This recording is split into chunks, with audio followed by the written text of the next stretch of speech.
ಸಂಡೂರು ಕ್ಷೇತ್ರ ಮತ್ತೆ ಕಾಂಗ್ರೆಸ್ ಕೈ ಸೇರಿದೆ. ಈ ಅನ್ನಪೂರ್ಣ ಅವರು ಭರ್ಜರಿ ಗೆಲುವು ದಾಖಲಿಸಿದ್ದು ಬಂಗಾರ ಹನುಮಂತು ಹೀನಾಯವಾಗಿ ಸೋಲು ಅನುಭವಿಸಿದ್ದಾರೆ. ಹಾಗಿದ್ರೆ ಇವರಿಬ್ರು ಎಷ್ಟೆಷ್ಟು ವೋಟ್ಗಳನ್ನ ಪಡೆದಿದ್ದಾರೆ, ಅದರ ಅಂತರ ಎಷ್ಟಿದೆ ಅನ್ನೋದನ್ನ ನೋಡೋಣ. ನಾನು ಶಿವರಾಜ್ ಬಾಣಂಕಿ, ನೀವು ಸುದ್ದಿ ಅನ್ನದ ಸಬ್ಸ್ಕ್ರೈಬರ್ ಆಗೋದನ್ನ ಮರಿಬೇಡಿ.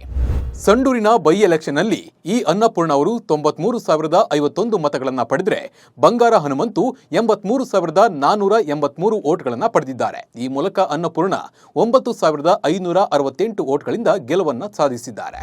ಸಂಡೂರು ಕಾಂಗ್ರೆಸ್ನ ಭದ್ರಕೋಟೆ. ಈ ತುಕಾರಾಂ ಸಂಡೂರು ಕ್ಷೇತ್ರದಲ್ಲಿ ಕಾಂಗ್ರೆಸ್ನಿಂದ 5 ಬಾರಿ ಶಾಸಕರಾಗಿ ಆಯ್ಕೆಯಾಗಿದ್ದಾರೆ. ಆದರೆ ಅವರು ಸಂಸದರಾದ ಹಿನ್ನೆಲೆಯಲ್ಲಿ ಶಾಸಕ ಸ್ಥಾನಕ್ಕೆ ರಾಜೀನಾಮೆಯನ್ನು ನೀಡಿದ್ರು. ಇದರಿಂದ ತೆರವಾದ ಸ್ಥಾನಕ್ಕೆ ತನ್ನ ಹೆಂಡತಿಗೆ ಟಿಕೆಟ್ ಕೊಡಿಸಿ ಗೆಲ್ಲಿಸಿಕೊಂಡು ಬಂದಿದ್ದಾರೆ.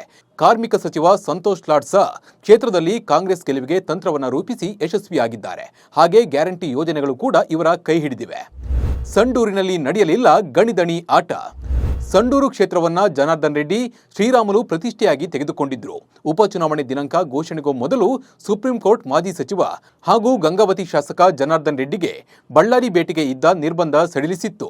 ಆದ್ದರಿಂದ ಅವರು ಸಂಡೂರು ಉಪಚುನಾವಣೆಯನ್ನ ಪ್ರತಿಷ್ಠೆಯಾಗಿ ತೆಗೆದುಕೊಂಡ್ರು. ಈ ಮೂಲಕ ಸಿದ್ದರಾಮಯ್ಯಗೆ ತಿರುಗೇಟು ನೀಡಬೇಕೆಂದು ಅಂದುಕೊಂಡಿದ್ರು. ಆದರೆ ಎಲ್ಲ ಉಲ್ಟಾ ಪಲ್ಟಾ ಆಗಿದ್ದು ದಣಿಗಣಿ ಆಟ ಸಂಡೂರಿನಲ್ಲಿ ನಡೆದಿಲ್ಲ. ನಮಸ್ಕಾರ.